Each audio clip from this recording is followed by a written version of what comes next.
Hey everyone, welcome to my mini vlog. It's my first ever what I eat in a day health edition.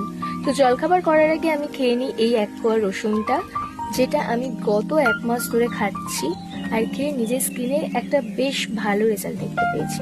তোমরা এটা try করতে পারো যাদের মুখে খুব ব্রণের সমস্যা রয়েছে। এটা আমাদের ইমিউন সিস্টেমকে বুস্ট করে, প্লাস ডাইজেশন ইমপ্রুভ করে ও ওয়েট লস করতেও হেল্প করে।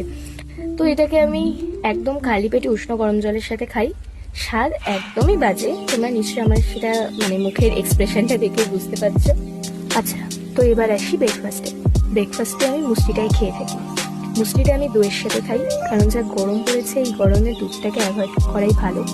এরপর মিষ্টির জন্য একটু মধু দেবো আর একটা মৌসম্বি কেটে নেব, সাথে নেব 2 কি 3টের মতো খেজুর।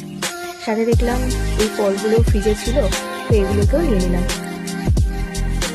এই ব্রেকফাস্টটা করার পরে আমি নিয়ে নিলাম 2টো ডিমটা খাওয়ার কিছুক্ষণ পর ডাস্ট করা আখের গুড়টা খাই আমি। এটাই কোনো রকম ঝামেলা ছাড়াই জাস্ট 1 গ্লাস জলে 2 চামচ গুড় পাউডার মিশিয়ে 5 মিনিট মতো রেখে দেওয়ার পরে খেয়ে নিলেই হবে। তারপরে আমি দুপুরে ঘুমিয়ে গেছিলাম কিছু না খেয়ে, এত ঘুম পাচ্ছিল। রাতে 9টা কি 9:30টার দিকে মা ডেকে ডিনারে দেয় এই আটার রুটি দিয়ে বানানো রোলটা, যেটা খেয়ে আমি চলে যাই ঘুমাতে।